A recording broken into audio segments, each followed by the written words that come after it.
Salutations to those who are young and young at heart.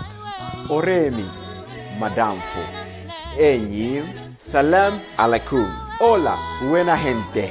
Bonjour, legend. Linja dumelang. Murigaboto. Muliwanji. Murigaboto. Makadini. Karibu. Mwakaitawani. Munotambere. Welcome to Blackvue SDA online platform. This is a place where your soul will find rest.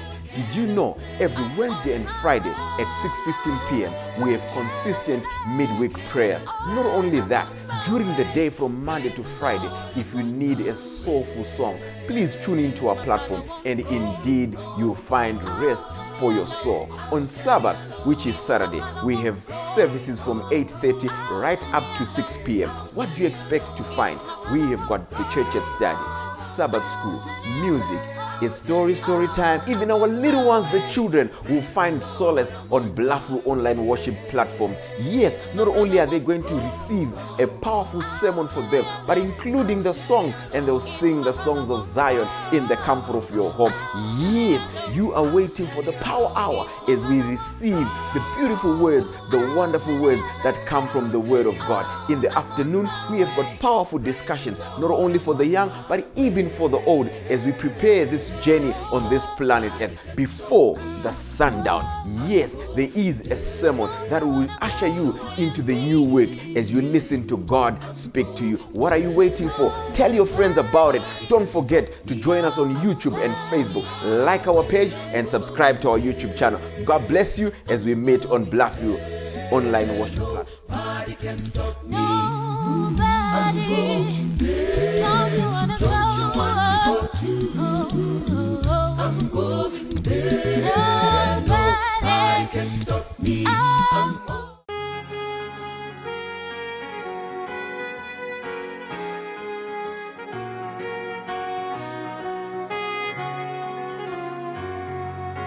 Iyafuna lomlilo wamangcwele basendulo babaqondi sezulwini benesibi tengozini upikosi yomoya opawulu Abrahama owatambi supawule wazuzama gaezulu amandebe ku Elijah asapela ini namhla akazimli sumozisi ujobewa egezela kosikumbu na entulo pindutele umsawako nasizibe giseguwe telumoya wakondwele nasizibe giseguwe telumoya wakondwele nasizibe giseguwe telumoya wakondwele telumoya wakondwele telumoya wakondwele telumoya wakondwele telumoya wakondwele telumoya wakondwele.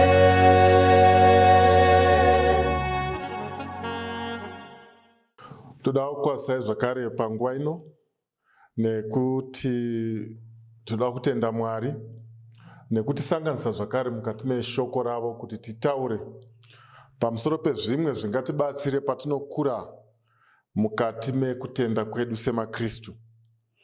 Tisati tapinda mukati menyaya yedu, tinokumbira patiri ipapo tive nenguva yekunamata. Baba vedu vari kumusoro kudenga, toda kutendai netariro iri mukati meshoko renyu. Tokutendai nekuti munogara matiudza zvatokwanisa kusangana nazvo mukati meupenyu kunyange tisingazvitarisiri. Tokutendai kuti hamuna kuvanza kuti nzira yatinofamba nayo mukati mekutenda ichange ine matambudziko. Tokutendai zvakare neshoko renyu rinotiratidza kuri kunoperera nyaya, kuti kunyange tikasangana nematambudziko, imi Mwari muri muchengeti nemubatsiri wedu kusvika tichipinda mukati mekukunda.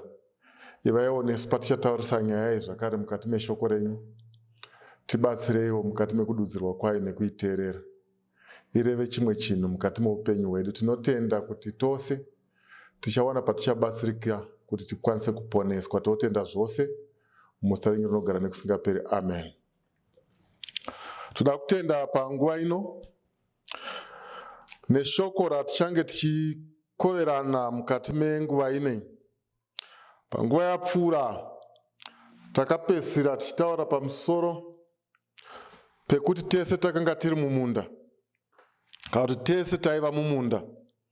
Tikaona kuti chiroto chaJoseph chaiburitsa pachena kuti chaiva chiroto chaireva zvikuru mukati memusha wavo kana kuti mukati memhuri. Pane zvizhinji zvatisingadzokorore zvatakadzidza pamusoro penyaya iyi. Nhasi toda kubata nyaya iyoyi zvakare, tichienda mberi tichitarisa zvishoma zvatingadzidzewo mukati meupenyu uhwohwu nenyaya iyi. Iyi nyaya iyi toda kuti tizive kuti haisi parable, inyaya yakatoitika chaiyo. Nekudaro regai tiende mukati mayo tiwanewo zvatingawani mukati merwendo rwedu rwechikristu. Tichaenda pana Genesis chapter 37. Ipapo ndo patinenge tiri, vhesi ya12. Tiverengerewo zvichienda kumberi. Tichaverenga vhesi ya12. Mavhesi edu anenge achitungamira vhesi 12 kusvika pa20, then 28 to 36. Tozobata edu mamwe mavhesi anotsigirana nenyaya yedu, Mwari vachitipa nguva nemukana. Tiverengerewo muverengi. Zvino vakoma vake vakandofudza makwai ababa vavo paShekemu. Yes, vakoma vaJoseph vakandofudza makwai ababa vavo paShekemu. Israeri akati kuna Josefa, Jacob kana kuti Israeri ndobva ati kuna Josefa, vakoma vako havafudzi makwai paShekemu here? Uya ndikutume kwavari. Right, vakomana vaenda kunofudza wai, baba ndobva vadaidza Joseph kuti vamutume aende kwavari. Iye akati, ndiri pano hangu. Iye akati, ndiri pano hangu.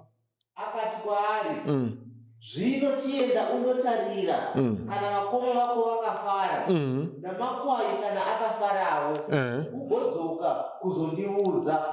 Naizvozvo wakamutuma ari pamupata weHebhuroni, akandosvika Shekemu. Yes. Zvino mumwe murume wakamuwana achidzungaira musango.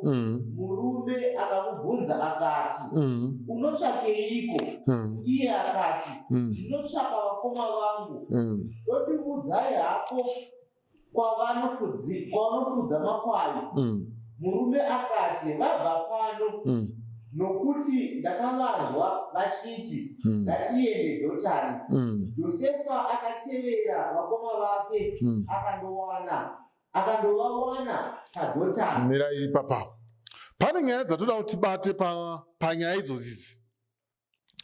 Chekutanga ndechekuti vakoma vanoti vaenda kunofudza wai kuShekemu. Israeri kana Jacob anoti kuvana vake kuna Josefa, Joseph toda kuti tirangarire kuti anga ane makore mashoma anga asina kukura, anga achiri teenager. Anodaidzwa zvikanzi toda kuti uende unoona kune vakoma vako ndinzwe kuti ripoti yakamira sei yavo pamwe chete nemakwai. Joseph anoti ndiri pano hangu, nditumei. Muchaona kuti Joseph paanobvuma kutumwa nababa vake pane zvinhu zvatingangotarisa zvatingade kuona. Number 1, Joseph aiziva kuti atumwa nababa ndosaka akaenda. Number 2, anga atumwa nekuti anga achifanira kunounza ripoti yevakoma vake kuna baba vake. Zvinhu zvaiva pachena mupfungwa dzaJoseph ndezvizvi. Kaonero kangu nekuverenga shoko iri kanondiratidza kuti Joseph ainyatsoziva kuti vakoma vake vanomuvenga. Ainyatsoziva kuti treatment yaaiwana ari pamba, at least paina baba nana mai vakanga varipo. Mind you, tinofana kunzwisa kuti panguva iyi mai vaJoseph naBenjamin vanga vafa muchapter 35 yaGenesis. But still there was that protection yaaiva nayo ari pamba. Munonyatsoziva kuti patinokura mukati memisha yatinokura, chero ukakura mukati mevanhu vanokuvenga sei, at least pane one anombotiwo musadaro mwana. Pangava muchechi, pangava munyika, mungava mucommunity, kunyange pavanhu vane utsinye chaiwo. I have heard stories zekuti kunyange mbavha dzinobhinya nekurobha vanhu mukati medzimota nemukati memisha. I have heard stories, ndakanzwa nyaya dzinoti isu mukati mevanhu ivo wainzwa kuti mumwe munhu anga atiuraya, asi pakati pavo pane akazoti musadaro. Somehow environment yekumba kana kuti Mwari anotendera kuti pane imwe nguva yekuti unongowana nomwe chete anoti at least dai mamuregedzi. Muchaona kuti Joseph achiziva kuti vakoma vanomuvenga zvakadaro, aiziva kuti kwainda vakomana ava manje kumafuro, vakomana nemavengero avanondiita pano uku ndonoitwa patu. But still nekuda kuti anga atumwa nababa vake anoti ndiri pano hangu nditumei. Akaaccepta kutumwa nababa vake kunyange akanga achiziva the dangers that were ahead. Aikasazoziva hake zvaiitika, but aiziva kuti kusvika kwangu kuri kufudza vakoma handizoshayawo anondishunya, asi nekuda kwekuti baba vandituma.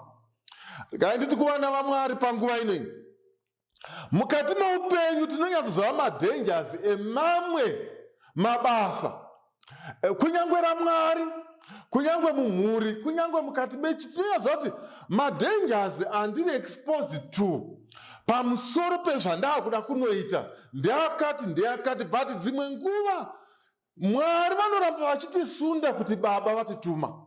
So there was this ngirikini yaityisa panyaya yekuenda kunoona vakoma. Vakoma vacho pachezvavo vakanga vari a danger to Joseph. Number 2, Shechem was not a very favorable place. Ruth iyoyo kuti iende a teenager, nekuti vakoma ndoko vakambenge vaita zviya pamusoro paDiana, vakanetsana vakauraya varume vekuShechem. Shechem was not that a very simple route, but Joseph anotora route nekuti vakoma vanoda kunoonekwa. Number 1. Number 2, nyaya yekuti baba vandituma kunoona vakoma. Regai ndikuudzei vana vaMwari, mukati merwendo rwechikristu pane zvimwe zvinhu zvatinongoita nekuti Mwari vatituma.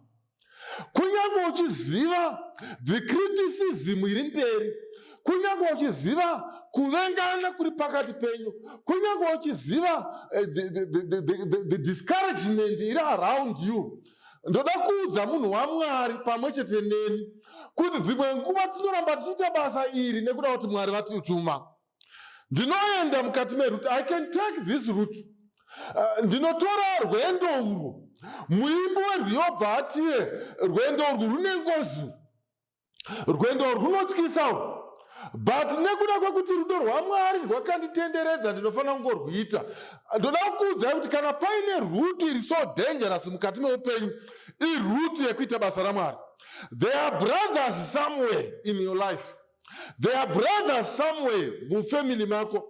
There are brothers somewhere mukati menyika yaunogara. There are brothers somewhere mukati mebasa. Chinokuendesa kubasa zuva rimwe nerimwe mukati meservice yaMwari inyaya yekuti yes, the brothers can be frowning, but my father has sent me. So nekudaro Joseph anoti ndiri pano nditumei hangu. Zvikanzi anoti afamba Joseph anorongedzerwa zvese, opinda mukati menzira, hatoone muono kuti a teenager ari kufamba ari kuenda kunotsvaka vakoma vake mukati memafuro. Rangarirai kuti nguva iyi zvikara zvanga zvakawanda. Rangarirai kuti nguva iyi Ruti atataura iyi ine vanhu vaishinwa vekunana Shekemu nedzimwe ndudzi. Rangarirai kuti nguva iyi madangers Joseph aikwanisa kungotsakatika. Joseph anoti baba vandituma, regai ndiende. Zvikanzi anopinda mukati menzira, anofamba ndokusvika paShekemu.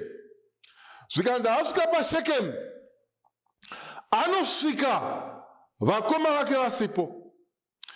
Asvika paShekemu, panouya mumwe murume. Zvikanzi anobvunza, ari kutenderera nekushaya kuti oita sei.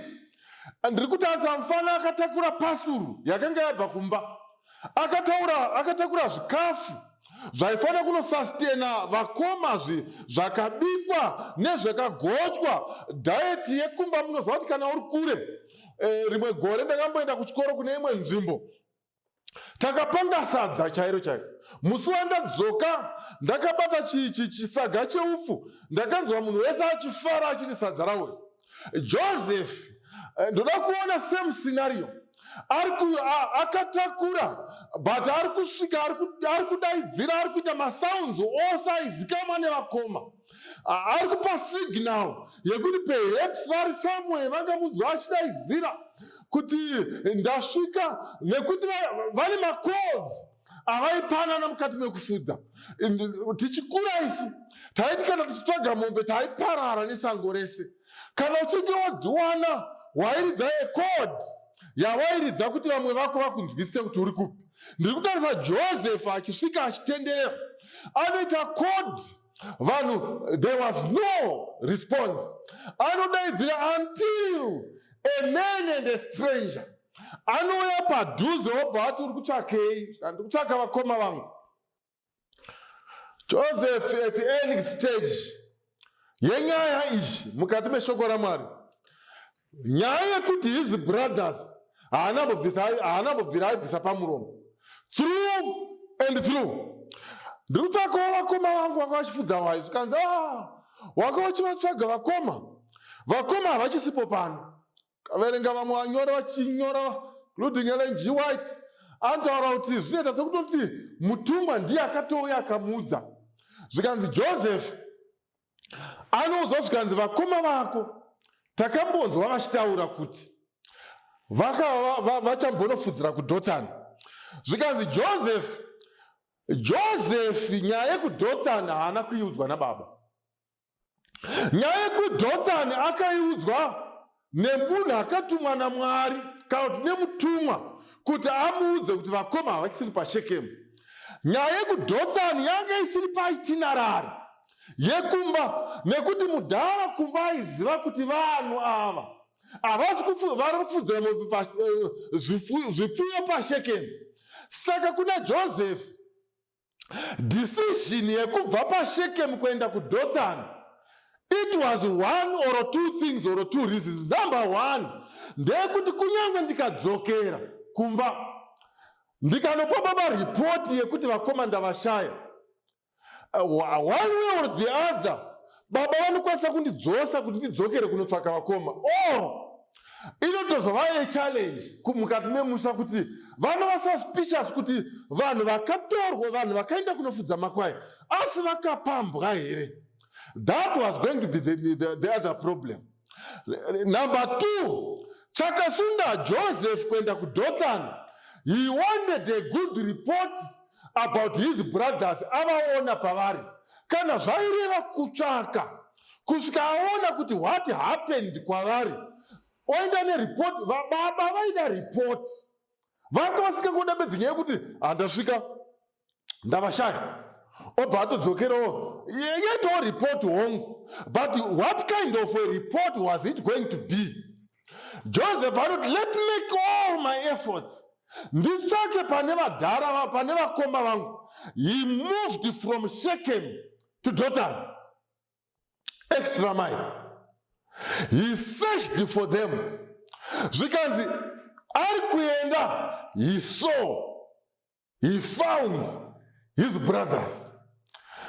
Akaona vakoma vake abva paShechem kuenda kuDothani, Asvika akaona vakoma vake, what happened next? Verenga bami. 17. Murume akati, vabva pano takavanzwa vachiti ngatiende Dotani. Josefa akateera vakoma vake akandovawana paDotani. Ivo vakamuona achiri kure. Zvino asati asvika kwavari, vakarangana kuti vamuuraye. Vakataurirana vachiti, hoyo muroti uya wauya. Uyai zvino. Mirai papo. Toda kuti tione nyaya iyi nemaonero aya. Musoro wedu wenyaya unotiwa Vakoma Havarambirwi. Vakoma Havarambirwi. Musoro wenyaya yedu, kana takatarisa nyaya iyi, tiri kuona munhu aisa effort yake yese. Aisa effort, number 1, abvuma kunotsvaka kune vakoma vake kuti aunze ripoti kuna baba. Number 2, atora dangerous route yekuenda kuShekemu. Number 3, ashaya vakoma paShekemu. Number 4, akati handingadzokere kuna mudhara nenyaya yekuti ndashaya vanhu paShekemu. Zviri nani nditsvage kandatonzwa kunzi vari kuDothani. Zviri right nditoteera kuDothaniko. It will be better to take a distance yakatoreba ndodzoka ndine report pane kudzoka kumba ndonopa report yekuti ndakanzwa kuti vakaenda kuDothani. Dai akaenda nereport iyo, number 1, Joseph was very safe. Now I save her energy. I save her what we are now going to face paDothani.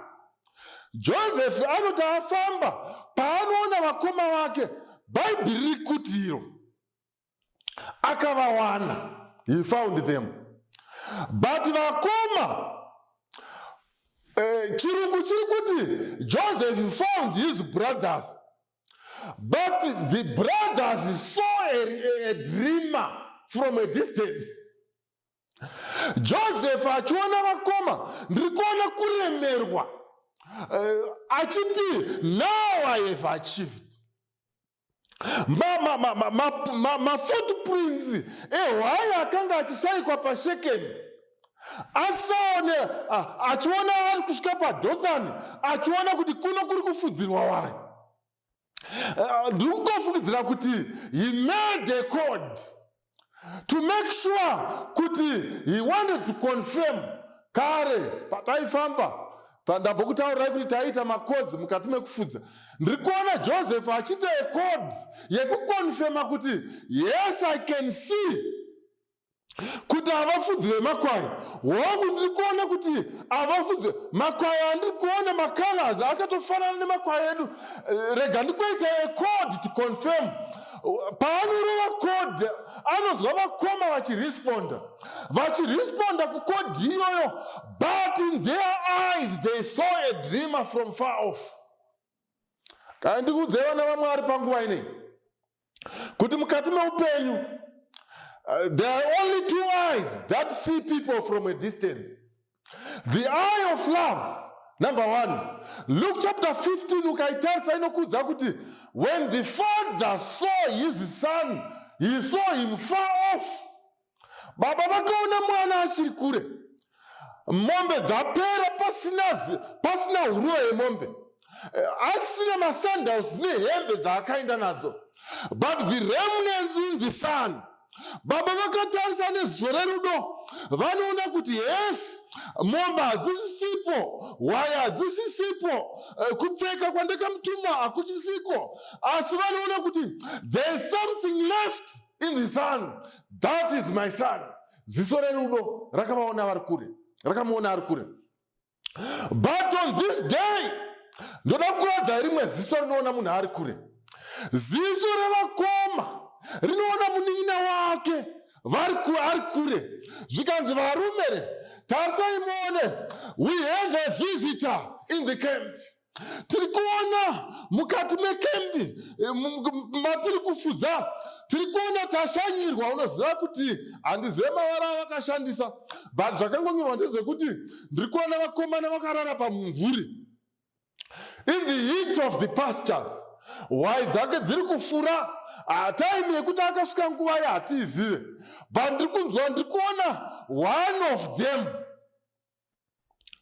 Imagination inondiudza kuti pakufudza kwemakwai nekuda kwekuti maraiders aiuya achitorera vanhu ava zvipfuyo, vaigara vaine nharirire yaigara padenga kana kuti nharirire dzaigara padenga dzenge dziri pajuti, so that munotarisa kuona kuti are there any people who are coming to raid zvinhu zvedu, kuzotitorera zvinhu zvatiinazvo.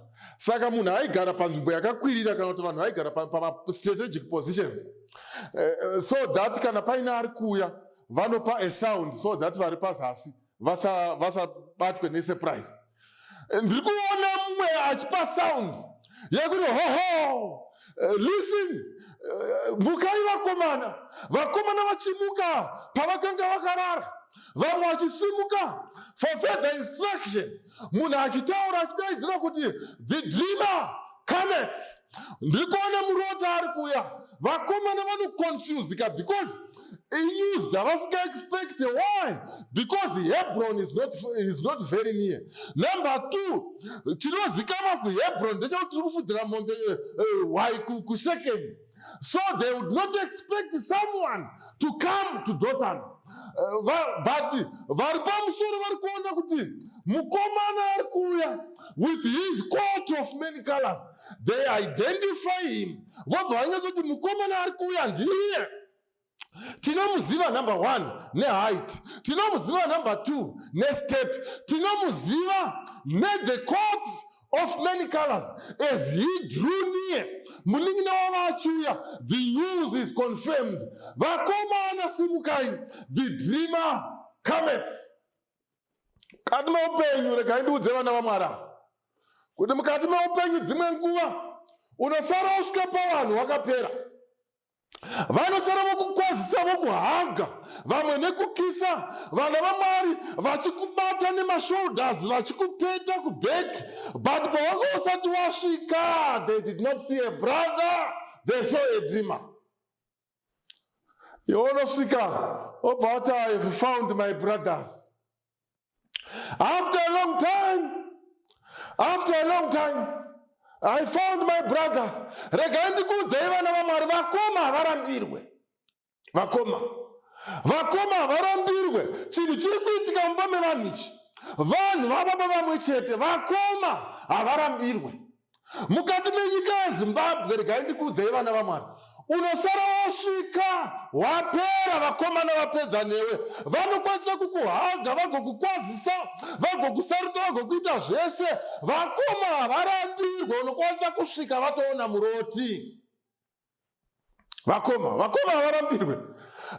Muri kuimba mugrupu rimwe chete, muri kuparidza mugrupu rimwe chete, muri muwitnessing group, muri mustudy group, uchisvika dzimwe nguva unotosvika wapera. Vakoma Havarambirwi. Saka zviripo zvimwe zvinhu zvinotarisirwa kuti zviitwe nevakoma. Pane zvimwe zvinhu zvinotarisirwa kuti zviitwe nedzimburi. Mukomana uyu paanosvika, ini ndinofungidzira kuti ndoda kupai muenzaniso wevakoma vakasiyana. David paakasvika pahondo iya vachirwa naGoliath nemaFiristia, time yaakada kuti aende kuti anotarisana naGoliath, mabrothers ake ese akasimuka at once to stop him from going, because they knew kuti the young man, their brother, was in danger. Generally, vana vadiki kana kuti malast born nevana vadiki vane vakoma, they are the apple of all protection. Zvekuti kana vanhu vachitarisa, munhu wese anodefenda mwana, kunyangwe nzou chaidzo, kunyangwe mhuka dziri musango, they die protecting their young. But ndoda kuti muone kuti mwana mudiki atora ruti yakadaro, vakoma vanoti aiwa David usadaro George, rangarira nyaya yekumakwai cheteyo, izvi ndezvediswa kurizvo. Vakanetseka nejuti rakanga ratorwa nemunin'ina, but ava vatiinawo nhasi ava vakomana vari kuti ivo havana chavarovesa hana. Vakadai vakatomuchingura kuti vakomana vakatanga kupuputa kuti nai Joseph, wazviitirei, wabva nekupi, wafamba nekupi, chii chaitika mukati umu, hauna ambokuvhiringere, chii chaitika mufana. Vakadai vakachema, vakatarisa Joseph. David pane imwe nguva anoramba kumwa mvura yakauya naJoabu. Zvikanzi mvura iyi mvura zvayo, but ndiri kuona ropa revanhu nekuda kwesacrifice nedanger yamapinda mukati mayo. David akati mvura indoidirira pasi, handikamwe mvura, ndinomwa ropa revanhu apa, achiona sacrifice yakanga yaitwa nevanhu. But our brothers here today panyaya iyi vanoti muningi naari kuuya atora all that root, vachiona achiuya so komiti inogara pasi yoti the dreamer cometh, let us kill him. Vanogara pasi kuti toda kutomupedza, toda kuona kuti zvichaita sei. Dzika pazasi mbijani uverenge unzi. Ivo vakamuona achiri kure, zvino asati asvika kwavari, vakaranga kuti vamuuraye. Vataurirana vachiti, hoyo muroti uya wauya, uyai zvino timuuraye, timukandire mune rimwe ramakomba awa, noti wadyiwa nechikara, kuti kurota kwake kuchazoitwa seiko. Rubheni akati, mira akwepa papa. Zvikanzi hoyo muroti auya, ngatimuita sei? Ngatimuuraye. Toda kuona kuti zviroto zvake zvichazovei. Ndoda kuti muone church kuti challenge yaJoseph, number one, the coat of many colors, but apa nyaya yakunetsa inyaya yekurota. Dai tatine nguva taimbodzokera mbichani totarisa zviroto zvaJoseph. Chiroto chaJoseph chiri kuti icho, ndarota tiri mumunda muine zviswa, changu ndobva chamira, zvimwe ndobva zvakotama, vari mumunda. Ndobva arota futi zviya zvenyeredzi nezvekudenga izvi. Saka chiroto chavanoda kumuurayira vakomana, one thing that they are forgetting, inzwa munhu waMwari, one thing chavari kukangamwa ndechekuti they are killing the dreamer, yes, but the dream or the dreams, chavari kuurayira dreamer ndechekuti chiswa chakamira, but they are forgetting kuti zvavo zvakakotama, they are part of the dream. Saka pane dzimwe nguva vana vaMwari patinoitirana utsinye, pane dzimwe nguva dzatoitirana utsinye mukati memhuri, mukati mechechi, mukati menyika, mukati mezvakati, tokangana kuti we are part of the dream or of the dreams. Joseph pavari kuti ngatimuuraye, vachibvunza kuti toda kuona kuti zviroto zvake zvichazovei. They failed to answer or to question themselves yekuti after we kill uyu ari kuzvita akamira, what will happen to those zviswa zvakapfugama. Hatifungei pamusoro penyaya nemamwe mazwi, kuurayiwa kwechiswa chakamira zvaireva kuti zvakapfugama zvairamba zvakapfugama, but zvisina akamira. Kangani mukati meupenyu hwedu vana vaMwari takataurirana marumwe zuro nanezuro payo, tikati at any given time Mwari mukati memhuri iyo, mukati mechechi iyo, mukati menyika iyo, mukati mesociety akatipa zvipo zvakasiyana siyana. Vamwe pavanomira isi tinopfugamawo, but tese tiri mumunda. Vamwe pavanopfugama umwe anomira. At any given time there has to be someone standing, but when we take off he who is standing, hazvichinje status yevakapfugama.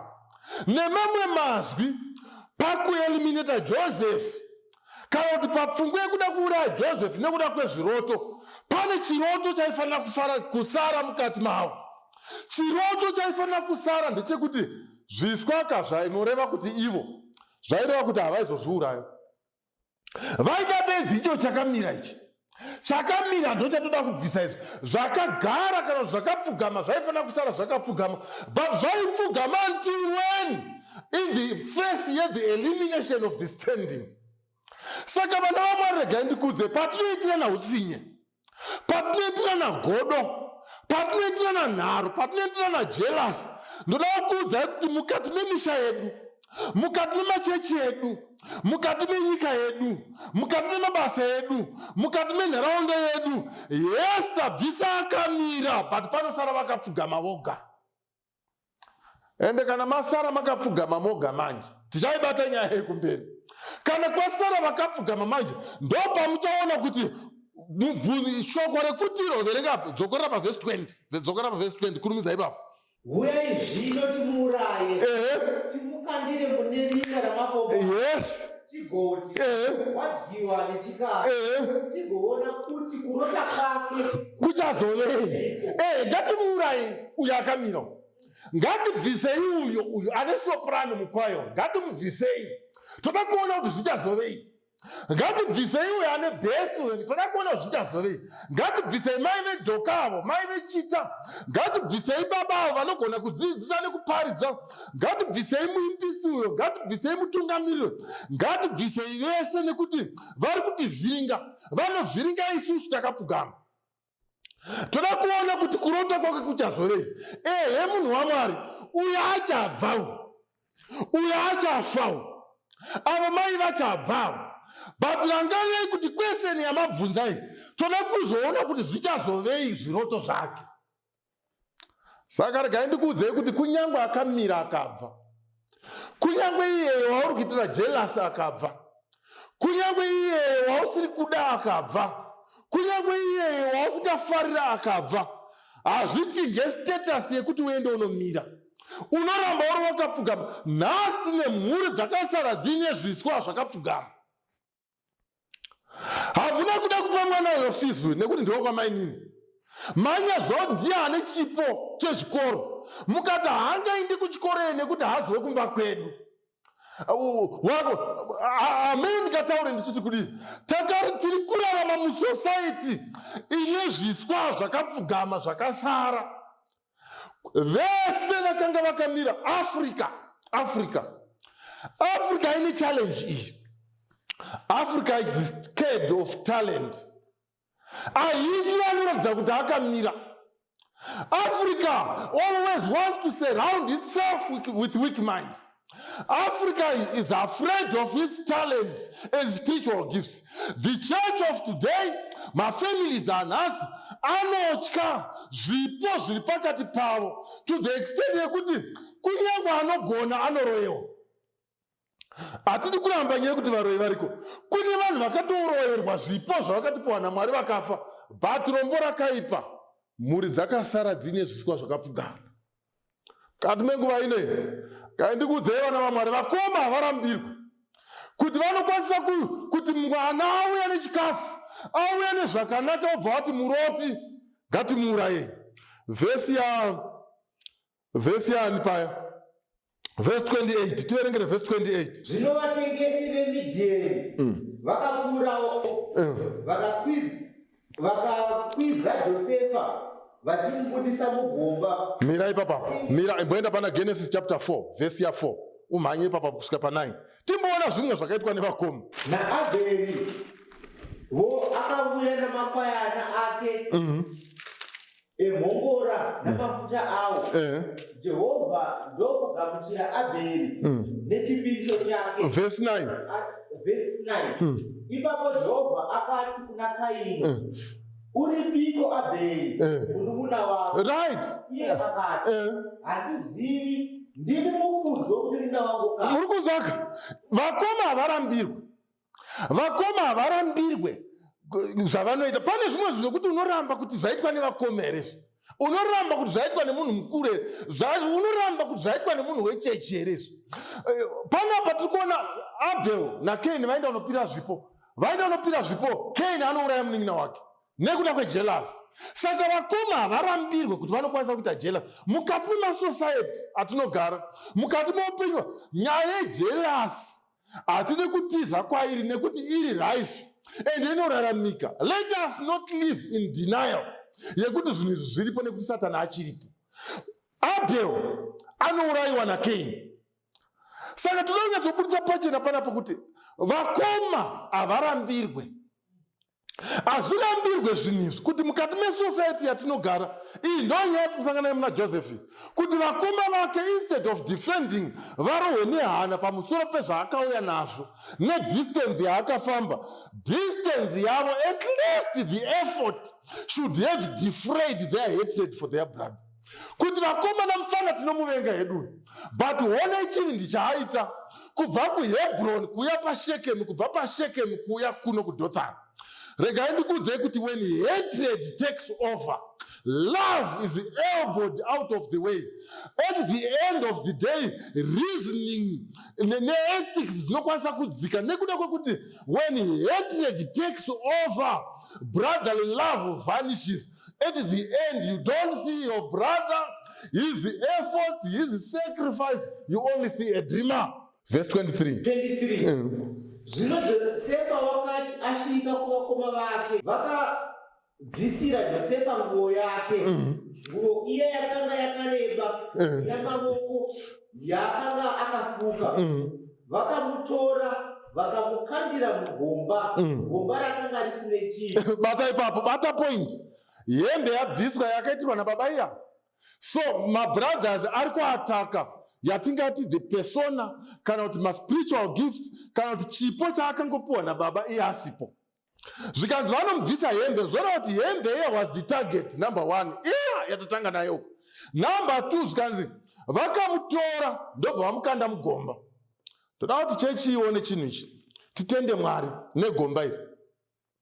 Kufungawo kwangu vana vaMwari kuti dai Joseph akawanira vakoma paDothan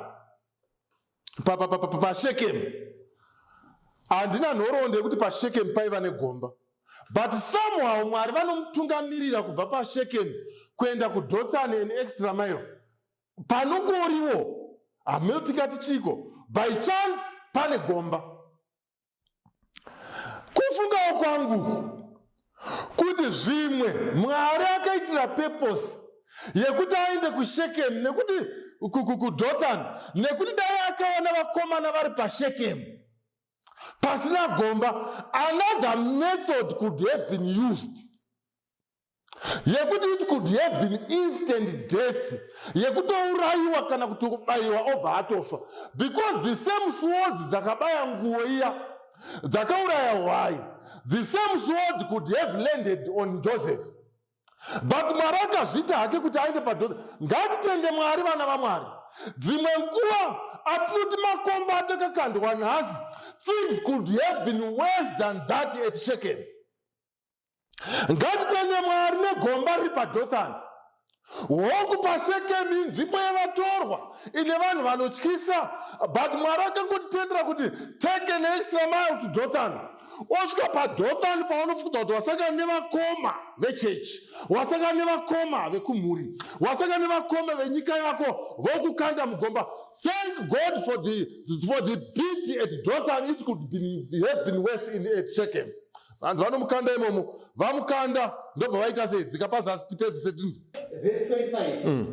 Vakagara pasi vakadya, zvino vakasimudza meso avo vakatarira, vakaona boka ravaIshmaeri vachibva Gileadhi. Makamera avo akatakura zvinhu zvinonhuhwira neBhasani nemura vachizviisa Ijipita. Zvino Judha akati kuvana baba vake, tingawaneiko kana tikauraya mwana wedu? Joseph asvika zvikanzi, batai vhesi iyi vana vaMwari, vakagara pasi vakadya. Vakadyei chikafu changa chauya naJoseph. Shuwa here vana vaMwari kuti zvinoitika here kuti vamwene muroora anokwanisa kuuya neshuga, vakotomunyeya vachimwa shuga yava nemuroora? Ndo zvandiri kutaura kapa. Ndiri kutaura kuti kune vamwe vanhu vanokwanisa kutodya zvinhu zvaunovapa ubva vaitira zvese, they enjoy the blessings that you have given them, but vanotodya vakukanda mugomba.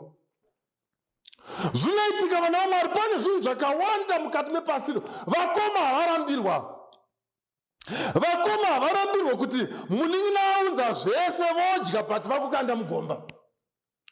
oziva kuti kudya kunwa mvura. Mwana wamai venyu, mwana wababa venyu achichema ari mugomba, achichema mwana wababa venyu achi vakoma ndiregerereyo chiko vakoma. Vakoma navachitomedza vana vaMwari kana ruvengo rwasvika pachikwekwenheyo, ruvengo rwasvika jealous rasvika pakaipa, inzwai vana vaMwari. Mukati medzimhuri umo, mukati memisha umo, ndopfungwa inoita kuti vanhu vanoromba iyi. Vanhu vanoshamisika kuti akazonoromba sei. Kana zvadai munhu arege kunoromba, kana zvadai munhu arege kuuraya, zvekuti munhu has the tenacity yeugara pasi odya chikafu chawaine mwana wamai vake wababa vake through a dangerous route which is like that, from Hebron to Shechem, from Shechem to Dothan. Mobva mati tisati tadya vakomana, let us eliminate him so that we can enjoy the meal that he has brought. Kana ruvengo Vakoma Havarambirwi zvakanyorwa muBhaibheri. This is not a movie, this is not a parable. Inyaya yakatoitika kuti vanhu vanogara pasi vapedza nemun'ina voti hatidyei. Vana vaMwari panguva ine hatirangarirei nyaya iyi kuti mukati meupenyu, mukati mezviroto izvi yatikuti the dream is true. This is one other face that we should know. Kuti Vakoma Havarambirwi vanozviita izvi. Chii chakazoitwa nevakoma shamwari? Handeitoni. Verse 26. Zvino Judha akati kuvana vababa vake, tingavaneiko kana right apota Joseph atotengeswa. Tichivanza ropa rake. Chenda paverse 30. Verse 30. Akadzokera kuvanun'una vake akati, mwana haachipo, ini zvino ndichaendepiko? Zvino akatora nguo yaJosefa akauraya nhongo yembudzi, vakanyika nguo muropa, vakatumira nguo iyo yakareba ina maoko kuna baba vavo, vakati, tanhonga chinhu ichi, fananidzai zvakanaka kana iri nguo yomwanakomana wenyu kana isati iri iyo. Ivo vakafananidza vakati, inguo yomwanakomana wako, wadyiwa nechikara. Josefa zvirokwazvo waparadzwa. Jakobho akabvarura nguo akasiira pachivuno chake. Chimirai ipapa. Akachema mwanakomana wake mazuva mazhinji. You see, right, takuona mareports. Joseph anotumwa nababa kunotora report yevakoma vari kufudza wai. But we are tiri kusangana neripoti manje iri kuuya nevakoma zvikanzi vakoma vakati torai why to cover up, vatora mbudzi vakauraya, vakatora mukuweya vakabvarura mabvaruro avakaziva kuti aya ndo mabvaruro eshumba, kunyatsoronga, kukrafta kuti toda kubvisa evidence. Oenda pana 2 Samuel chapter 11. Toda kubvisa evidence yekuti chii chaitika. Joseph hatizi kuda ropa rake pamusoro pedu. Joseph atotengeswa, atoenda. Joseph patiri kutaura nyaya, tiri kutaura picture a situation, a scenario yekuti Joseph is already on his way to Egypt, but the brothers are giving a report. They know that Joseph is alive, but the report to home is different. Rega nditi vana vaMwari tiri kurarama mukati menyika yemakavhara up. Pasi rese razara nemakavhara. Joseph afa mumasuo evakoma. Kumba kwatione rufu. Maspicha ari kupiwa, mukomana akadyiwa nechikara. Vakoma vakatora hwai, munoona nyaya yekubamba maJakobho haina kupera. Iye akaba hwai akatora udangu. Nhasi ari parufu rwemunhu mupenyu nekuda kwechipfuwo, zvikanzi rakazorwa ropa panguo. Iye akatora ropa rehwai, akatora nhingirikini, akauraya nyama yehwai, akatopa mudhara, akafuga dehwe. Apa vana vake vakumupinza murufu rwemwana mupenyu, zvikanzi vakatora ropa vakazora. Kwanzi it became an issue yekuti Jacob akati zvikanzi zveshuwa, mwana wangu akadyiwa nechikara. Post-mortem yakakonfirma kuti Joseph akadyiwa nechikara mumasuo ababa wake. Ende vanhu vakachema rufu. Ndiri kutarisa vakomana, imboverenga pana nhingi apo tone tibva tadzibatanidza nyaya idzodzo. 2 Samuel chapter 11 verse 12. Verse 12. David akati kuna Uriya, gara pano nhasi, mangwana ndichakutendera kuenda. Famba. Naizvozvo Uriya akagara Jerusarema zuva iro neramangwana. Ipapo Dhavhidhi akamudana, akadya nokunwa pamberi pake, akamubatisa nedoro. Zvino madeko akabuda akandovata kanhoo dzake navaranda vashe vake, asi haana kuburukira kumba kwake. Zvino mangwana Dhavhidhi akanyorera Joabhu rugwaro, akatuma muruoko rwaUriya. Zika. Akanyora parugwaro akati, isa Uriya pamberi. Yes. Panonyanyisa kurwiwa, mumusiye ari oga, aurawe, afe. Zvino Joabhu wakati acherekedza guta, akaisa Uriya pakanga achiziva kuti varume voumhare varipo. Vanhu veguta vakabuda kuzorwa naJoabhu. Vamwe varanda vaDhavhidhi vakaurawa naiye Uriya muHiti akafawo. Ipapo Joabhu akatuma munhu akandoudza Dhavhidhi mashoko ose okurwa. Akarayira nhume akati, kana wapedza kurondedzera kuna mambo mashoko ose okurwa, kana kutsamwa kwamambo kukamuka, iye akati kwauri, makaswedereiko pedyo zvikuru neguta pakurwa kwenyu? Hamuna kuziva here kuti vachapfuura vari parusvingo? Verse 21. Ndianiko wakauraya Abhimereki mwanakomana? Mira hakwe papa. Tiri kusangana nesituation zvakare yaUriya. Uriya aita David aita zvaaita nemukadzi wemunhu, amupa pamuiri, then auda kuita cover up. Anonyora tsamba zvikanzi Joab, Uriya kana makuhondo mukandei panopisa. Uriya in short munozivana vaMwari ari pamberi achinorwa, kwanzi vamwe vakawithdraw. He died ari mubheto ranga rakarongwa retsamba yaakaenda akabata. Ndoda kubatanidza nyaya mbiri idzi kuti vakuru nevakoma mukati mekurarama havarambirwe panyaya idzi. Hatirambirwe isu vana vaMwari. Inzwai maKristu anhasi panyaya iyi, is either you are a brother or you are Joseph. Zvikanzi pamba paJacob pakaita rufu, vanhu vakaungana vachichema Joseph, vachiti Joseph akadyiwa nechikara.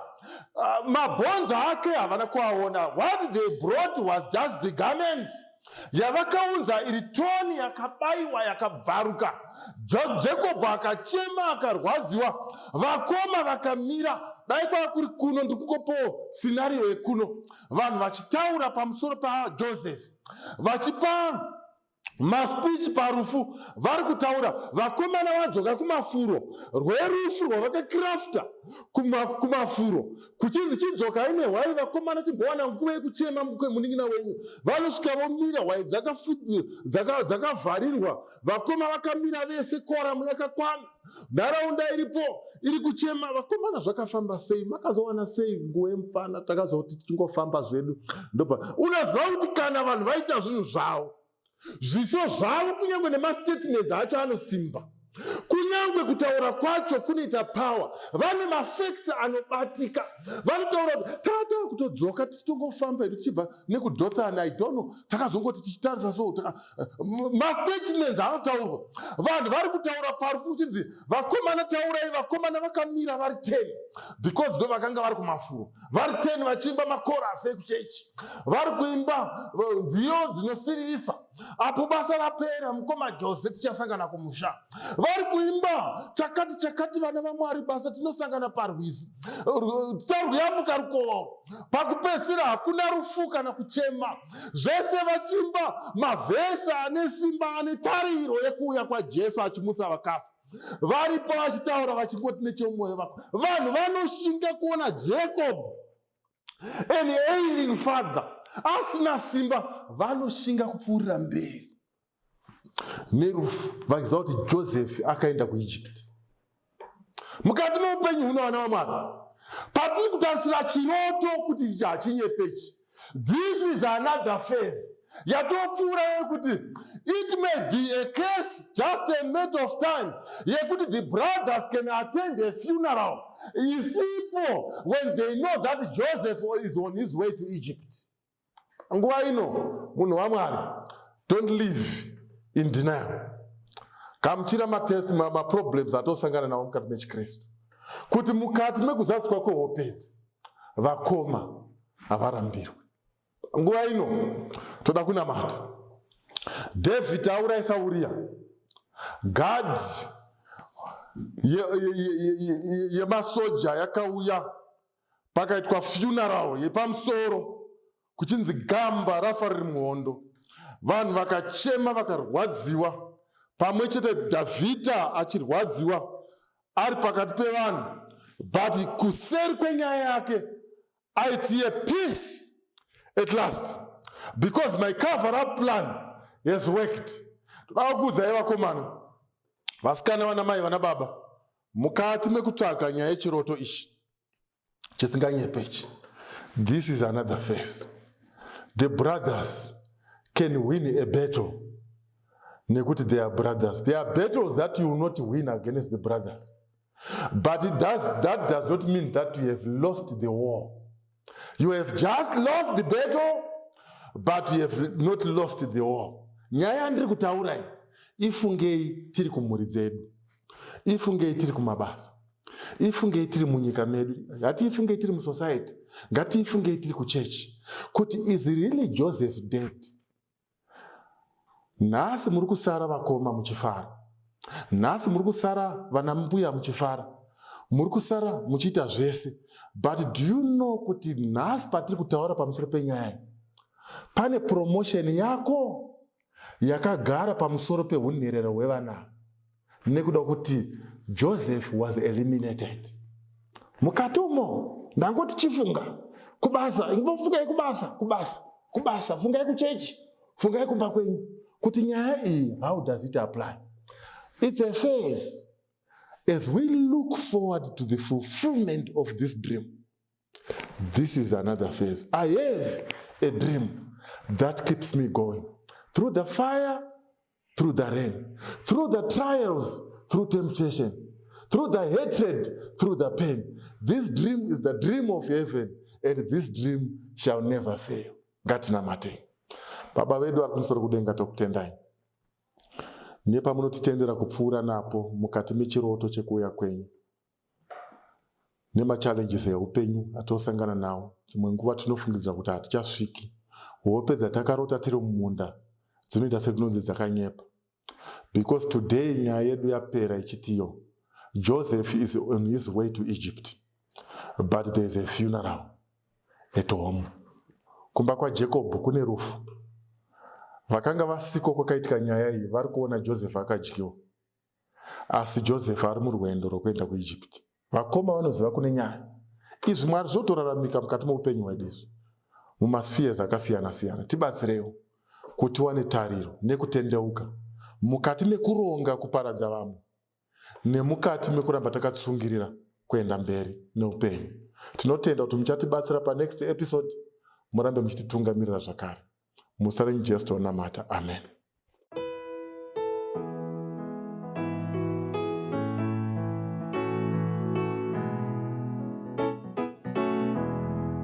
Toya kumchinjiko ubofu neorombo handini chimwe chiro asiru pone soroto no simbi rakunewi ye pa Calvary dino kama pasimu ndipo deseini Jesu ndo tukuchemera moyo wangu aipa Jesu ye wataura dinozo kuchenura ndosimbira kunemwi pakalvari ndinopfugama pasi ndipo beseini ndapazve sekunemwi zviroze sezvepasi moyo nemuviri uwewe yunarini ndosimbira kunemwi nyenyeye pakalvari ndinopfugama pasi ndipo beseini ndosimbira kunemwi munezvidzidzo zvenyu zvinonara paini eropa rora Kristu ndosimbira kunemwi nyenyeye pakalvari ndinopfugama pasi ndipo beseini Jesu rikuuya moyo wangu wazara zvinonda kachenurwa mbiriku naJehovha ndosimbira kunemwi nyenyeye pakalvari ndinopfugama pasi ndipo beseini ndosimbira kunemwi nyenyeye pakalvari ndinopfugama pasi ndipo beseini